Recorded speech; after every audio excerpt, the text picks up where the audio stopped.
Hi there and welcome to the Fight Network program where we get up close and personal with the stars of combat sports. I'm Mauro Ranello and this is One on One. My guest today is arguably the pound-for-pound king in mixed martial arts. He is the current UFC middleweight champion who sports a stellar professional record of 23-4 with 14 victories via form of knockout and 4 via submission. He is Anderson the Spider Silva. Welcome to the show, Anderson. Thank you. Thank you very much. Now, let's begin with your childhood. What was life like growing up in your hometown of Curitiba, Brazil? It was very gratifying to grow up in Curitiba, Brazil. I was raised by my aunt and uncle, it was a very good life. The morals and the ethics that they've taught me have enabled me to become the man that I am today. Now, as children, we all have hopes and dreams about our future. What did you dream about when you were a young kid? My dream when I was a kid was always to be to follow law enforcement, like my older brothers and my father. Life sometimes takes you down different roads, and this is the path that I chose. Now, a lot of mixed martial artists cite the influences of martial arts legend Bruce Lee and Brazilian Jiu-Jitsu ace Royce Gracie. Who was your main influence to get involved in mixed martial arts? I had a lot of people that I looked up to when I started training, especially my older brother, who was the first person who introduced me to Muay Thai. But I, of course, growing up watching a lot of Bruce Lee movies. I was always a big fan and always influenced by him. I think a lot of fighters that were brought up in my generation has taken something from the Bruce Lee movies, for sure. What has really inspired you in your career that you would say, this is what I picked up from watching Bruce Lee movies? I believe what I've taken most from him was basically the way that he handles his business. He was always very serious. He was very disciplined. And I think I've taken some of those strong points that I noticed in him and have incorporated it into my training regimen. Now, when you began your training career, you were a member of the Chuta Box Academy in your hometown, a gym that has spawned such great fighters like Vanderlei Silva, the Hua brothers, Murilo Ninja, and Mauricio Shogun. What was it like training under Rudimar Fedrigo back then? I actually did train with the Chuta Box Academy, but I was actually a student of Rafael Cordeiro, who was actually one of Rudimar's students. But it was, a great experience. I believe the Chuta Box team created a lot of history-making moments in the sport of MMA, and it was a great team while it lasted. But unfortunately, kind of like a ship, if a ship doesn't have a good captain, people start abandoning the ship. And unfortunately, that's what happened. So are those the circumstances that led to your departure? Like, was there some personal problems with Rudimar Fedrigo? There wasn't anything in particular or personally just with Rudimar. I think that in time you really start getting to know people, and the longer I was there, the more I got to know him, and the more I decided to part ways. All right, you won your first mixed martial arts title in 2001 in Japan for Shudo. You became the first person to beat Japanese standout Hayato Maha Sakurai for the Shudo 167-pound title. He'd won something like 25 fights in a row. Talk a little bit about that victory and what it meant to you at that time of your career. It was a great experience. When I beat Sakurai and won the Shudo title, it was actually my first world title that I have ever won. It was a very tough fight for me. I trained very hard for that fight, and I really appreciate the guy who went with me in my corner, Sergio Cunha, who was there for me and supported me. But it was a really great experience. It was my first time fighting abroad, and it was an honor to be able to fight for a title against such a great guy like Sakurai, but thank God everything worked out in my way. Were you able to make a living at that time as a full-time fighter, or were you having to do other things to pay the bills? At that time in my life, I still had a job. I definitely remember still working. I never really came into fighting thinking it was going to be a career or a money-making opportunity. I just did it for the challenge and really enjoyed it, and it just happened to work out.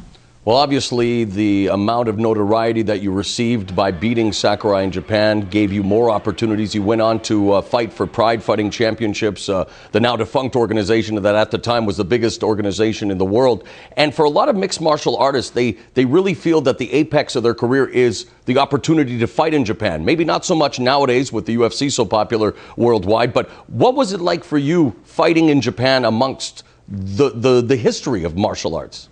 Porque na época o Pride era dos melhores eventos. I was very happy when I got invited to fight in Pride, to be fighting amongst some of the best in the world.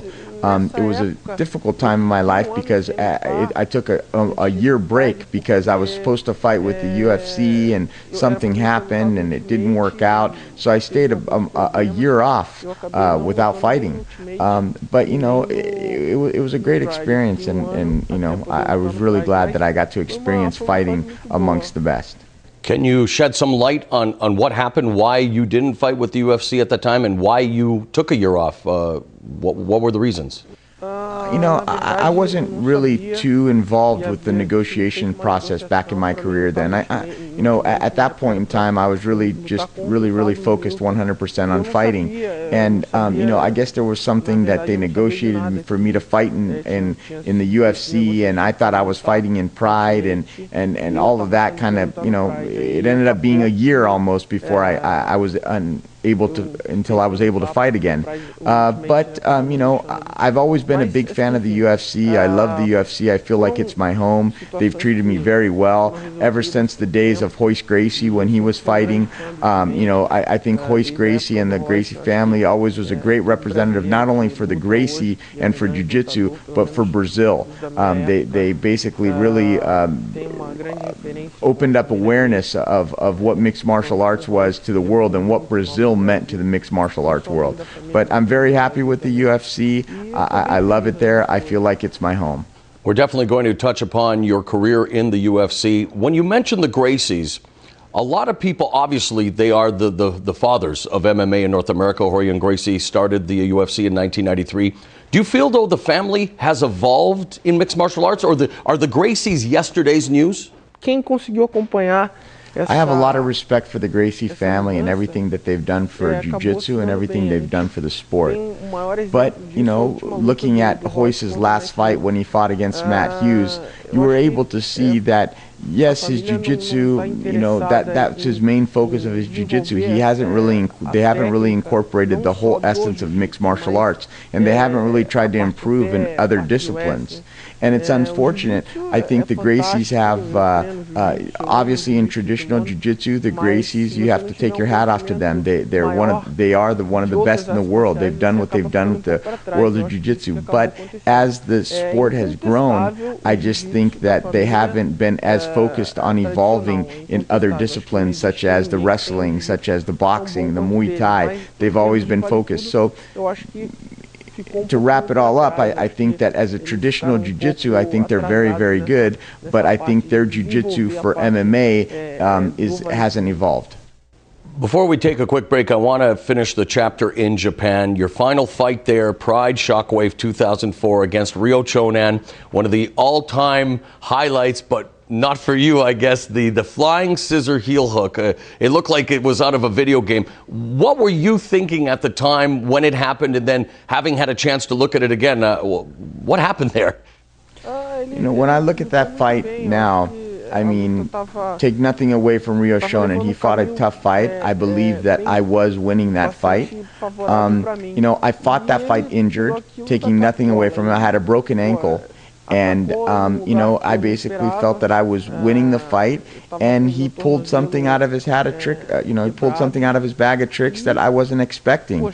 He went and attacked me in an area where I wasn't expecting to defend, and he was able to pull it off. I mean, I believe that I learned a lot from that, and when I look at this fight now, I've realized how much I've gained and how much I've grown from as a fighter since that moment. Well, you definitely have grown as a fighter since that moment, and we're going to continue to talk about the rise of Anderson the Spider Silva when One-on-One continues right here on the Fight Network.